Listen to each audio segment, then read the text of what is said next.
Aujourd'hui, sujet qui nous permettra de vous dire que tout n'est pas rose sur Internet, ou tout n'existe pas sur Internet. On va se pencher d'abord sur les offres d'emploi, les emplois fictifs que nous avons, et aussi des rencontres que les gens font sur Internet et qui tournent au drame. On fera un peu le tour de toutes ces questions en quelques minutes avec notre consultant, M. Cyriaque Bogou. Voilà. Emploi fictif, on en parle aussi. Rencontres bizarre, je me permets le mot, avec des profils qui n'existent pas, des personnes qui se cachent derrière des profils. On va commencer d'abord par les emplois et aussi parler de cybermalveillance.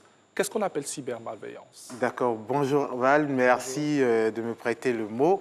Donc cybermalveillance, c'est toutes ces arnaques faites par le biais aujourd'hui d'Internet. Donc, il faut dire qu'aujourd'hui, ce qui se fait dans la vie réelle, malheureusement, est aussi en train d'arriver dans le monde numérique. Donc, tout ce qui est malveillant, donc arnaque, donc usurpation d'identité et autres, tout ça aussi est en train d'arriver sur le monde digital. Donc, d'où le mot cybermalveillance. Alors, cela arrive et malheureusement, des milliers de personnes sont victimes à travers le monde. On a vu un peu avec la cybercriminalité et toutes ces arnaques-là. Dans le domaine de l'emploi, eh bien, dans quel but ces cybermalveillances-là sont réalisées dans le domaine de l'emploi? Déjà, il faut dire que l'un des premiers buts, c'est déjà récolter des informations personnelles via des individus. Donc, ils veulent se constituer sur vraiment une base de données. Deuxièmement, c'est dans le but de soutirer de l'argent. Donc, pour avoir de l'argent, donc via des informations qu'ils vont envoyer, ils vont dire aux gens de payer et tout ça.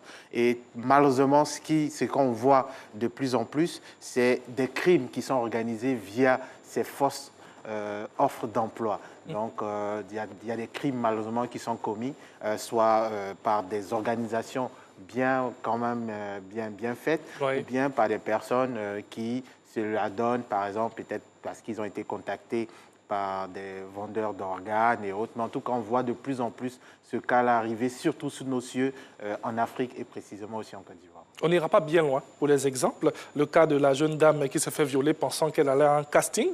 Voilà. C'est dramatique. On a vu il y a quelques mois de cela, je pense que c'était au mois de février, une jeune dame voit une offre d'emploi concernant un casting pour un mannequinat. Elle dit qu'elle n'est pas mannequin. On lui fait des propositions comme quoi sa silhouette présenterait bien pour faire des photos. Donc, elle va au rendez-vous, elle se fait piéger, des hommes abusent d'elle et lui administre malheureusement une drogue pour lui faire sans doute oublier ce qu'elle a commis, ce qu'ils ont eu à commettre comme forfait sur elle. À la suite de cela, elle reçoit maintenant des menaces de ces personnes-là, lui disant de ne pas en parler sur les réseaux sociaux, comme quoi la vidéo serait publiée sur les réseaux sociaux. La vidéo a été publiée, la jeune dame a pris son courage à deux mains, a elle-même fait aussi une autre vidéo pour parler de ce qu'elle a vécu. Et aujourd'hui, on sait que ces personnes-là ont été interpellées et le cerveau même de ce groupe a été mis derrière les barreaux. Au Nigeria aussi, par exemple, une jeune dame a été tuée pour chercher du travail. Oui, malheureusement, la semaine dernière, c'est ce qui a fait un peu la une des réseaux sociaux au Nigeria. Une jeune dame a vu une offre d'emploi sur les réseaux sociaux. Elle est allée pour une interview, donc comme ça se passe pour n'importe quel type d'emploi. Donc, elle allait à l'interview et arrivée sur les lieux, elle s'est rendue compte qu'il y a quelque chose qui louchait. Donc, elle appelle sa camarade qui se rend compte que où sa copine est partie pour faire l'interview, on dirait qu'il y a quelque chose qui cloche. Elle alerte les réseaux sociaux. Tous les réseaux sociaux se mettent en branle pour commencer à faire des recherches sur la personne parce qu'on ne retrouve plus le corps, on n'a plus de nouvelles et autres. Oui. Et quelques heures, quelques jours après, la personne est interpellée et mise sous les verrous. Et ça a été vraiment un vrai fait divers sur les réseaux sociaux. Est-ce que la cause, c'est pas peut-être parce qu'à un certain moment, l'on a dit qu'il y a tout sur Internet, quel que soit ce qu'on veut trouver. Donc on se laisse aller et on ne cherche plus loin, on ne se promène plus avec les CV et tout. Oui, non, aujourd'hui nous sommes dans un monde digital. C'est vrai qu'on ne se promène plus avec les CV deviennent de plus en plus numériques, de plus en plus bien faits, mais c'est à nous aussi, personnes qui cherchent de l'emploi, de faire beaucoup attention. C'est-à-dire aujourd'hui, c'est vraiment de se méfier sur les emplois. Lorsqu'on voit un emploi poster sur les réseaux sociaux, la première des choses, c'est de faire quand même des recherches sur cette offre. Parce que ce qui est constaté, tellement l'offre est alléchante. Quand tu vois même le salaire qu'on propose, tu dis waouh. Les conditions et tout, on est... Et souvent, on est dans un monde où on veut tellement gagner seul. Donc, non, je ne vais pas en parler à mon camarade, sinon lui aussi va postuler, je risque de perdre le poste. Donc, l'un mis dans l'autre, voilà ce à quoi ça arrive malheureusement. Et il se trouve que ce sont des fausses offres d'emploi pour soit soutirer de l'argent, soit avoir des données personnelles, soit malheureusement commettre un crime. Donc, vraiment, faisons beaucoup attention aux offres que nous postons. Parlons-en autour de nous. Forcément, quelqu'un a déjà entendu parler de cette offre. Faisons des recherches sur l'entreprise. Est-ce qu'elle existe? Est-ce qu'elle n'existe pas? C'est vrai qu'il y a des organismes bien, des offres qui sont tellement bien faites avec des noms de domaine, avec un site web et autres. Mais après, il faut vraiment se renseigner. Je pense qu'il y a toujours une petite faille que les faussaires laissent et on peut toujours interpeller. Et ça, ce sont les mesures préventives, mais on a envie vraiment de vous demander comment se protéger concrètement et comment détecter ces faux profils et puis ces faux statuts que nous avons. Déjà, moi, le premier conseil que je dis, évitez d'envoyer des informations à une adresse email. On vous dit, bon, telle adresse email, si vous voulez postuler à telle offre, emmenez ça à telle adresse email. Une société qui se veut vraiment sérieuse va poster l'offre forcément sur ses réseaux sociaux, sur son site internet, sur sa page, tout ça. Au moins, il aura une traçabilité de cette offre-là. Ça, c'est le premier fait. Le deuxième fait, c'est de faire attention aux fautes d'orthographe. Souvent, l'offre est faite dans la précipitation et tout ça. Donc, on ne regarde pas trop les fautes d'orthographe et comme tellement on veut postuler parce que c'est alléchant, on ne fait pas beaucoup attention à ces petits détails. On ne regarde même pas ça, on regarde le salaire. On regarde le salaire, on nous donne combien et paf, on postule.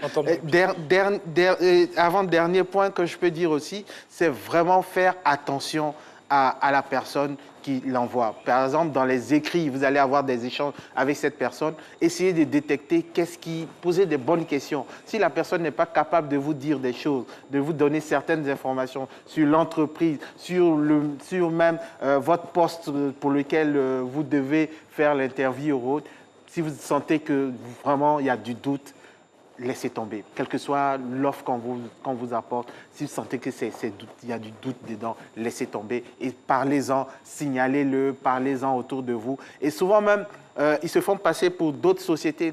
Donc, contactez la société pour savoir si ils ont vraiment eu à mettre cette offre-là en ligne et tout ça. Il y a eu des cas ici, malheureusement, en Côte d'Ivoire, où des personnes se sont fait passer pour une telle entité. Et c'est les personnes qui voulaient poster qui ont postulé, qui ont appelé l'entité pour dire « Ah, est-ce que vous avez vraiment eu à mettre cette offre-là en ligne ?» Et de grosses boîtes. Hein. Et l'entreprise a dit « Non, nous n'avons pas mis cette offre-là en ligne. » Donc, il y a ce petit coup d'œil-là qu'il faut avoir. Et après, il y a vraiment son intuition qui joue pour beaucoup. Mais posez toujours la question autour de vous, forcément, quelqu'un a la réponse. Bien sûr, il faut aussi s'assurer de l'existence juridique de oui, ça c'est la première, ça je dirais même ça c'est la base. Ça, je n'ai même pas besoin de dire ça parce que est-ce que l'entreprise existe? Ça, aujourd'hui, il y a le CPC qui est là, donc où toutes nos entreprises sont répertoriées. Ils ont une base de données, c'est de renseigner cette base de données. Est-ce que l'entreprise en question existe? Est-ce que sur Internet, l'entreprise existe? Comme je dis, il y a d'autres qui peuvent le faire tellement bien. Mais il y a toujours une faille qui vont laisser. Quand vous parlez de ne pas envoyer vos données personnelles, c'est peut-être le numéro de carte bancaire, le RIB et tout? Oui, aujourd'hui, il y a des entreprises qui te disent, par rapport à l'offre que nous faisons, comme... en tout cas, tu es tellement bien, ton profil est tellement bon, on sent qu'on va te prendre, il reste juste la décision du DG. Donc, il aura des formations à faire. Donc, pour ces formations-là, normalement, tu dois payer telle somme. Mais comme, bon, tu commences et on veut que tu payes tu vois, on te fait une promotion, une réduction, alors que tu n'as même pas encore commencé. Et comme tu veux tellement travailler, on veut tellement travailler, on donne ces informations. On te dit, donc, emmène-nous ton compte bancaire, ton relevé d'identité bancaire et autres, même ta carte bancaire, si tu as une carte bancaire, pour qu'on on te prélève là-dessus parce que tu auras droit à faire telle formation qui, normalement, c'est même pas le coût. Mais comme c'est toi, exceptionnellement, on te fait ça. Faisons beaucoup attention. Faisons attention à cela parce qu'il y a beaucoup de mauvaises personnes, malheureusement, sur Internet. Et comme Ange l'a dit, tout n'est pas net sur Internet. Bien sûr, merci pour le jeu de mots. Alors, on va rester dans ces cas de figure parce qu'on a envie de montrer plusieurs exemples donc, à nos téléspectateurs. Il y a, par exemple, cette offre qui vient d'une personne très proche, qui vous recommande ou bien qui vous conseille. Là, on y va les yeux fermés. Oui, parce non, que là, la personne, c'est une personne de confiance. Est-ce qu'il faut être encore regardant là Je dis toujours, il faut douter de tout. Même si c'est Ange qui m'envoie l'information, je doute. Mon premier réflexe, c'est de douter. Oui. Ça, en technique de fact-checking, donc de vérification des faits, oui. c'est la première attitude à avoir. C'est de douter de tout. Même de la personne même en qui j'ai le plus confiance, je doute. Le doute va vous permettre de pousser plus loin vos recherches. Et vos recherches vont vous emmener à certaines informations et vous allez vous-même vous faire votre propre opinion. Vous allez vous-même savoir si ce qu'on m'a dit était vrai ou faux. Donc, ce n'est pas parce que c'est M. Ange qui me sollicite, qui dit « envoie vite ton CV à telle adresse » que je vais automatiquement le faire. Je vais quand même prendre un temps de doute, vérifier l'information, si vraiment cette entreprise... Après, on va dire non, peut-être c'est des informations, il y a des postes peut-être qui ne sont pas diffusés sur Internet, qui se font...